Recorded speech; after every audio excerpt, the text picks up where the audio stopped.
Hello and welcome. Thanks for joining me on the Boise Art Scene podcast. My name's Morgan McCullum. I'm here with Nelli Garibyan, here to talk about the art guide of Ada County and the Idaho Art Gallery in Meridian currently, but looking to have a move here soon. Thank you for joining me.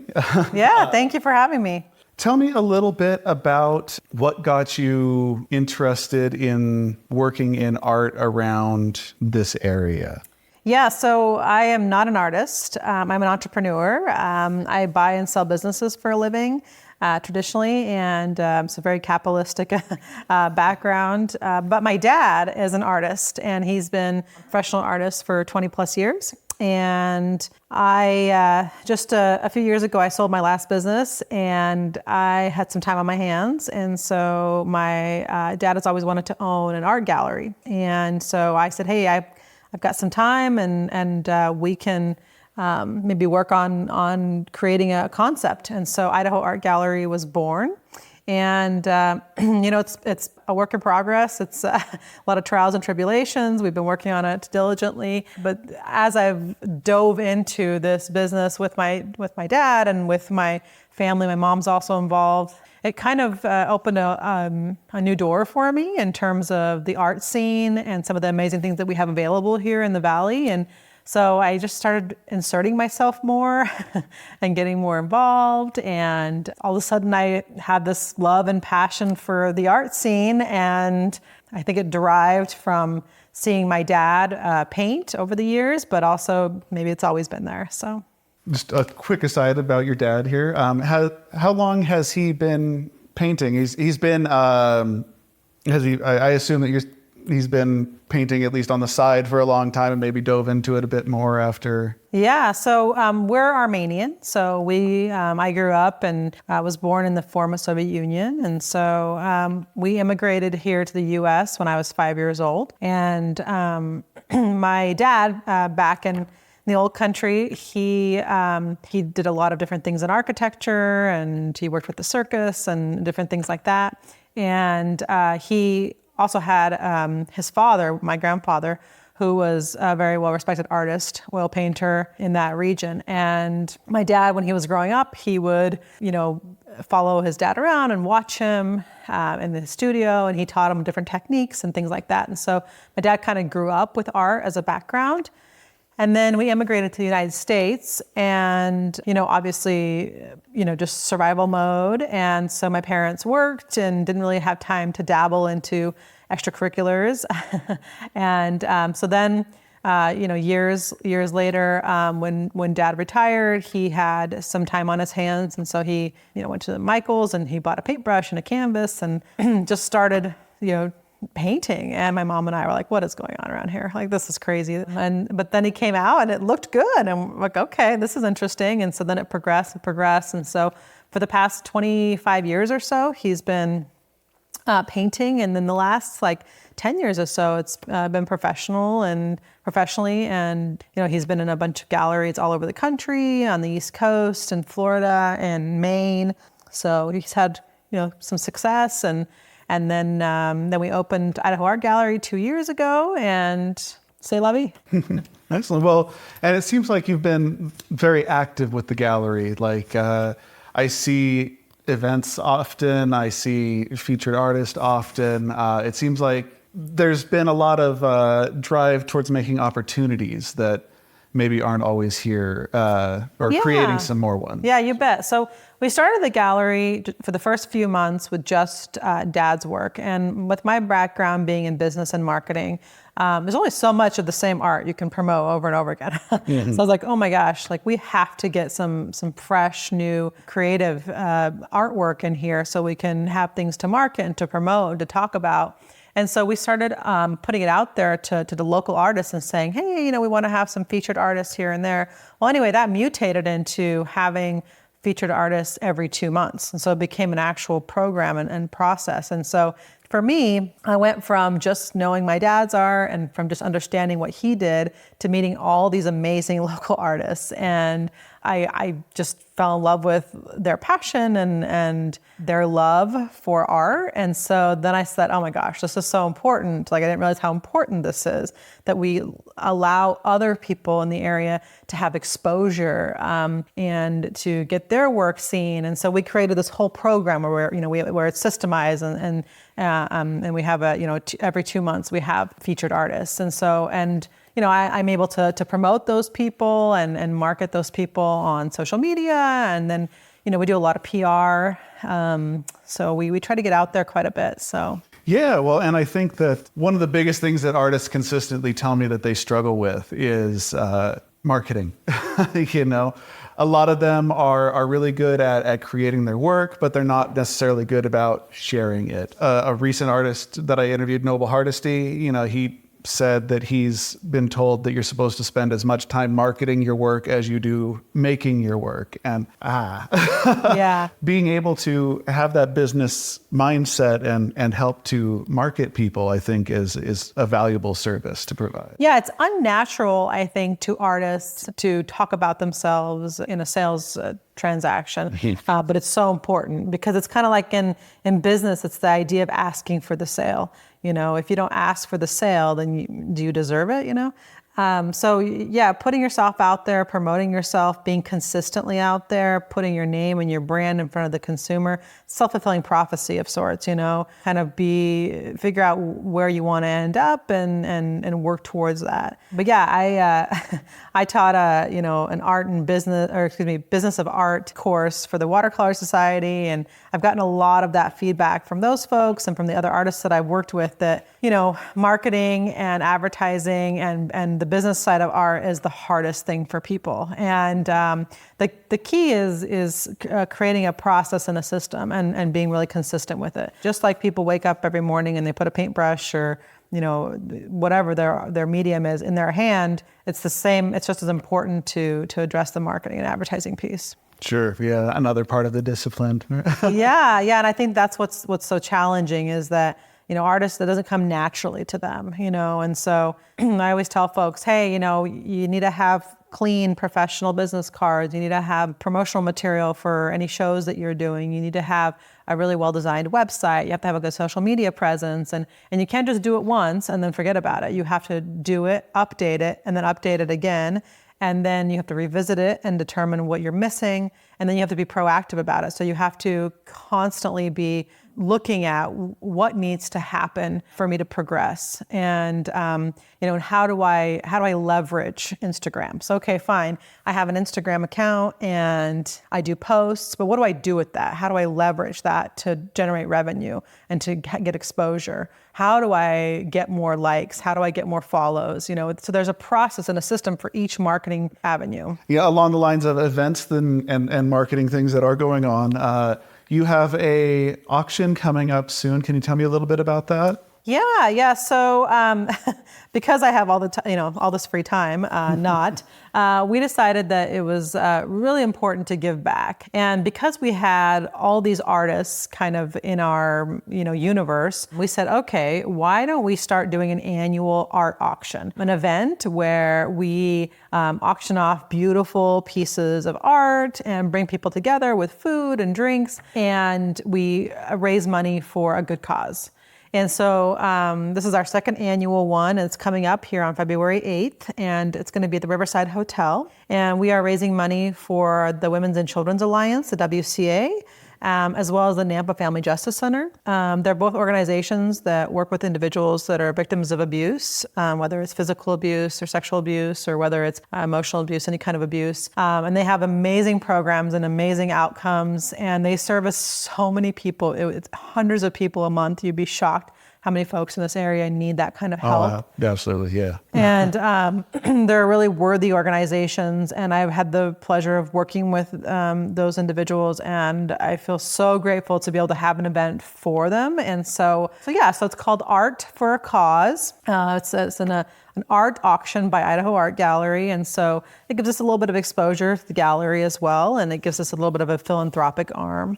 And so, Riverside Hotel, February 8th, people will buy tickets to get in, and there'll be an open bar, beer and wine will be provided, and there'll be some dinner served, and there'll be raffles. We're raffling off these really cool gift card trees, thousands of dollars worth of gift cards. And then we're auctioning off the art in a silent auction and in a live auction. Oh, okay. Yeah, so this live auction is going to be really cool. There's only a few pieces in the live auction, but we're calling it art and an experience. So every art piece comes with like tickets to Bogus Basin or tickets to the ballet, or so it's like, it's different types of art, performance art as well as the actual physical art. And so that's the live auction, and then the silent auction. Tons of beautiful pieces have been donated by amazing local artists, and so we're super excited for that. So it's going to be a good event. Yeah. Yeah. It seems like, is this your first time working with the Riverside Hotel? No, Riverside Hotel has been an amazing sponsor of the arts. This is the Art for a Cause. It's our second year. The first year we did it at Riverside as well. And then we also had a launch party for our art guide publication there. And so, yeah, Riverside has been a huge supporter. And they have their own gallery at Riverside called Water's Edge Gallery. And they're super supportive of local artists, and they're wonderful people. Yeah, I've a couple of the artists that I've interviewed, I know, have had exhibitions at the Waterside Gallery there, and I keep seeing events pop up at the Riverside there, and it seems like they're for art events that are bigger. I think it seems like they're a pretty big target for. They have the facility, they have the facility in the room and the staffing, and they're just wonderful people. So. I was there for work not too long ago with there was the Treasure Valley Rug Hookers. Yeah. And they had like a fairy tale theme of all these hooked rugs that were hanging up, and it was really impressive to see what could be created there. And I think there was also an art auction going on there that same night. There was a bit of crossover between the two. Yeah. But yeah, so like I said, it seems like it's a really... Yeah, they're great people. Well, and it's right there in the corner of, or that end corner of Garden City where like a lot of the art places seem like they're kind of it's up. wonderful. Chinden is really expanding. Searles is down there, and Commonwealth is there, and Zion Warren is there, and there's just so many wonderful art things down there. Proletariat Winery is down there off of Chinden, and what's interesting about Proletariat, they're newer, they're on Chinden and 36th, is they allowed us at Idaho Art Gallery to hang art in their entire winery. Oh, wow. And so, and they allowed us to call their walls Idaho Art Gallery at Proletariat. And so now we have the opportunity to have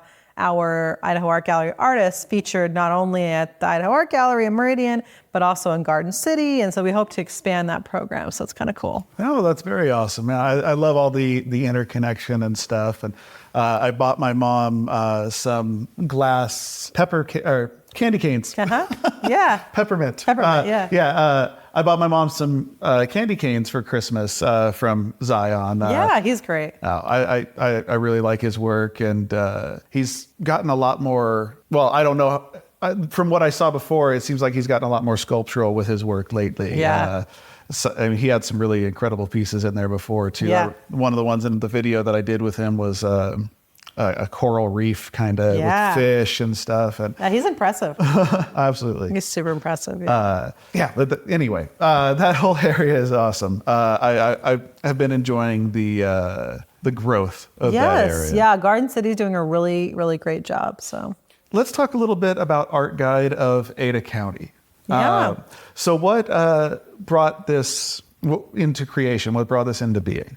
Yeah, so about 9 months ago, I was looking for different advertising opportunities for the Idaho Art Gallery. And, this traditional media, TV, radio, newspaper, the weekly, different PR opportunities, postcards, things like that. But I wanted to find a publication that was local that talked strictly about art. And the weekly was the closest thing to that. And I thought, why isn't there like a thing, like a pamphlet or something that talks about the different galleries and the different art, festivals and things like that in the area.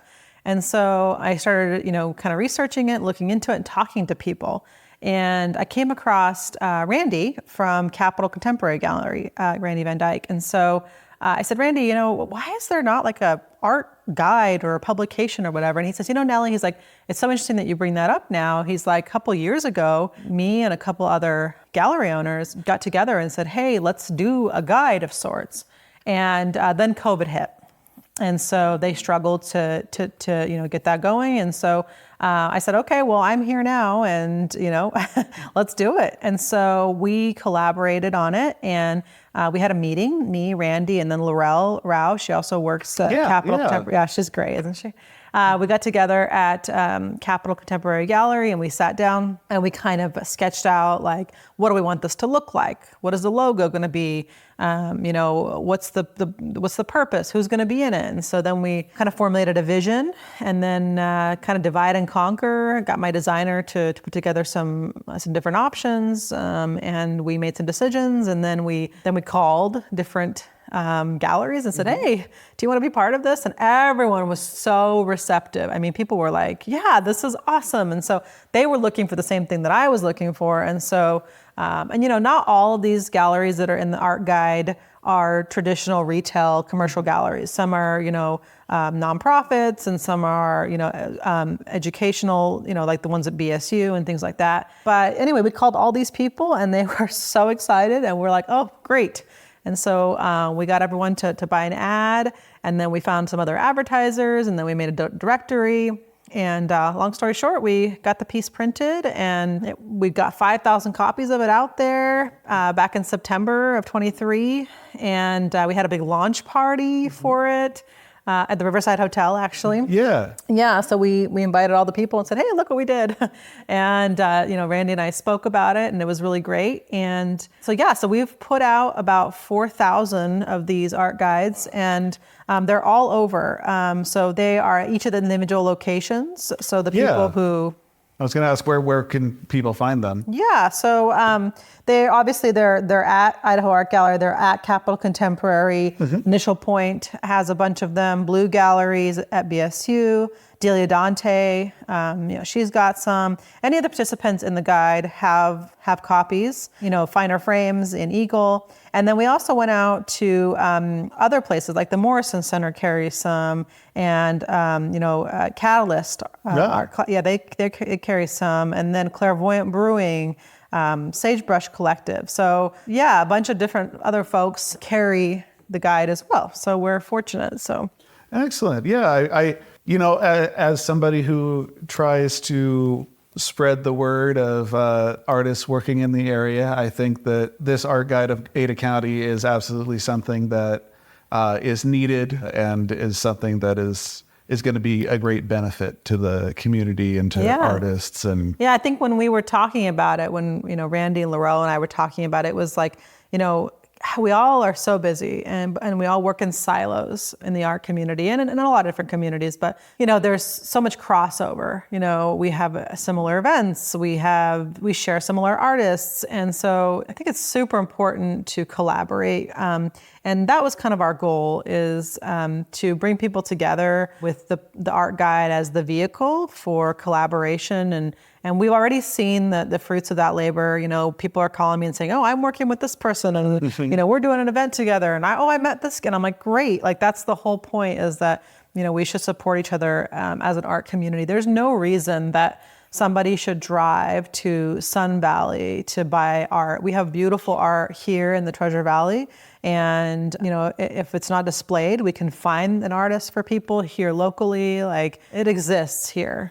Yeah, well, and that's, the whole reason why Boise Art Scene exists is I personally spent a lot of years assuming that it's Idaho. There's not a lot going on here, but once I started spending more time in specifically Boise, once I started my time at Boise State University, I found out how much stuff really was happening here, and that there were public art programs and there were private art artists working around, and so it just really opened my eyes to how much really is happening right here in the Treasure Valley, and that was part of what Boise Art Scene's all Absolutely, about. Yeah, and you guys are awesome. Like, we really appreciate you always sharing and promoting the different things that happen.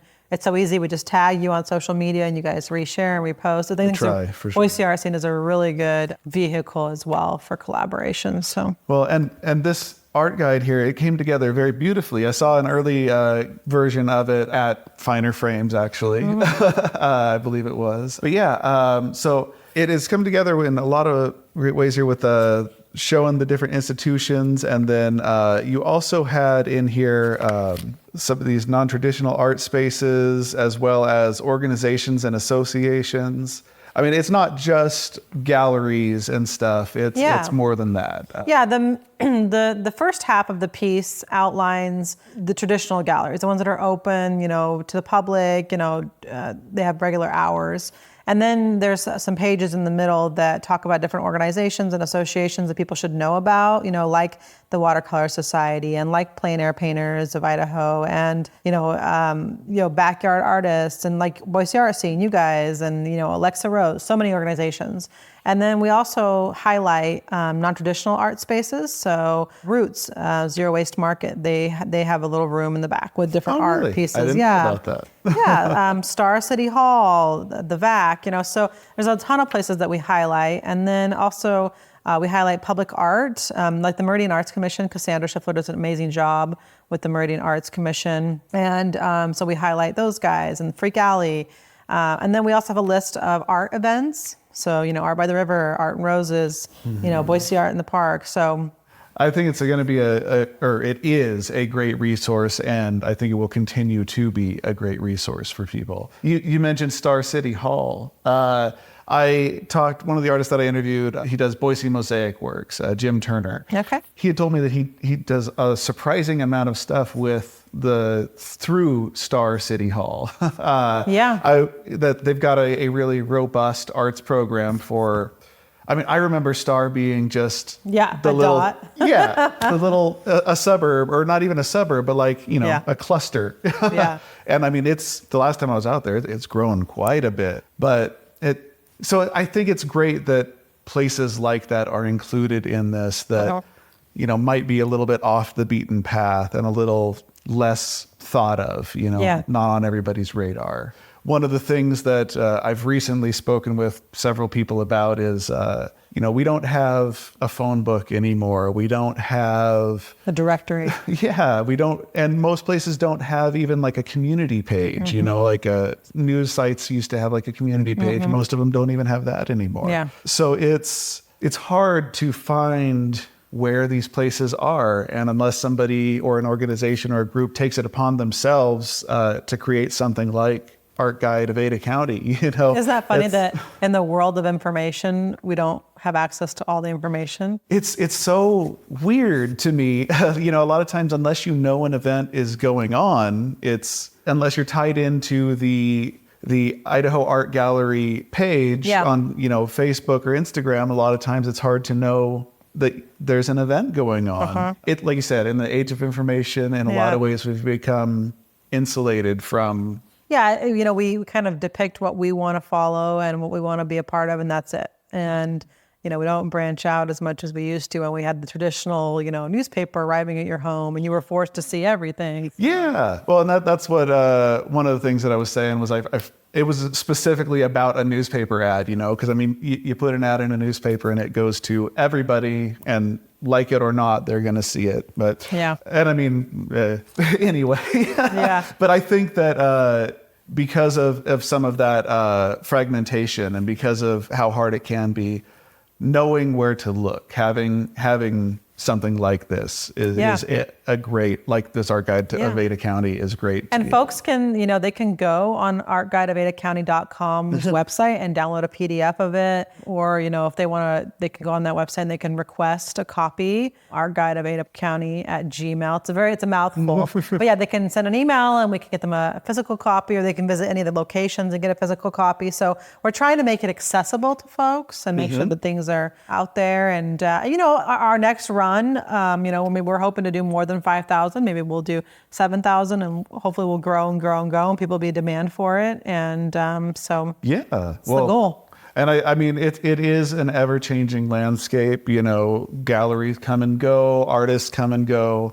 So I think that's a great idea, is or talking about having it updated, it's important. And we've talked about, expanding, Ada County, it's limiting. I mean, there's Canyon has a ton and the rest of Idaho has a ton. The issue is that it took so much research and know-how to even research just this small area of Ada County, that that we don't have the capacity to go to Idaho Falls and go to Coeur d'Alene and go to Ketchum and get all the details to have it be Art Guide of Idaho. But we thought about that, or we also thought about maybe doing the art guide that demonstrates studios. So the studio art guide, people have tons of really cool studios. You can go see artist studios. So there's a ton of different ideas that we've kind of floated around. So maybe in the next year or two we can expand on that. So. Yeah, with Bosco, for work, I went around to a few different places during Bosco, and some people have some really interesting places, and I mean, part of what I love about doing this podcast, doing the videos, and all of it is getting to go to different people's places and see how they work. Because I mean, there are some people that have, like Noel Weber, Will Kirkman, Rocket Neon, they have like a whole building that they're working out of, and then there's also people that are just working at a desk in the corner of their house, and people can work in all sorts of different spaces and everything, but it is amazing to see some of when people are set up to share, it can be amazing to see the process. their process, their workspaces, and I don't know. Even I like seeing even just the trinkets that people keep around in their areas. Isn't that cool? Yeah, I agree with you. I think that about wraps up. Is there anything that you wanted to talk about that I haven't brought up? No, just as we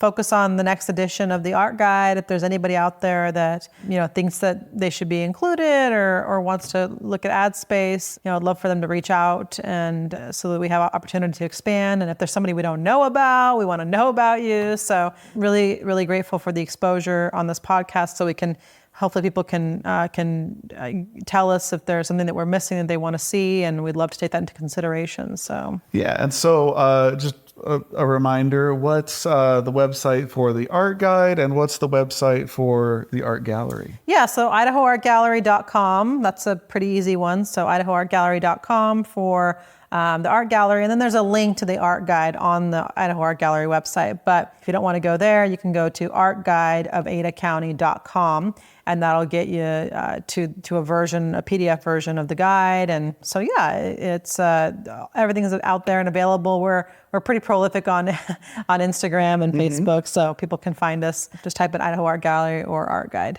Excellent. Well, Nelli Garibyan, thank you very much for talking with me today and joining me on the Boise Art Scene podcast. And thank you for listening. Please remember to like and subscribe. If you can leave a review, that's great. Available on any of the podcast platforms out there. Thank you for joining us. Thanks a lot.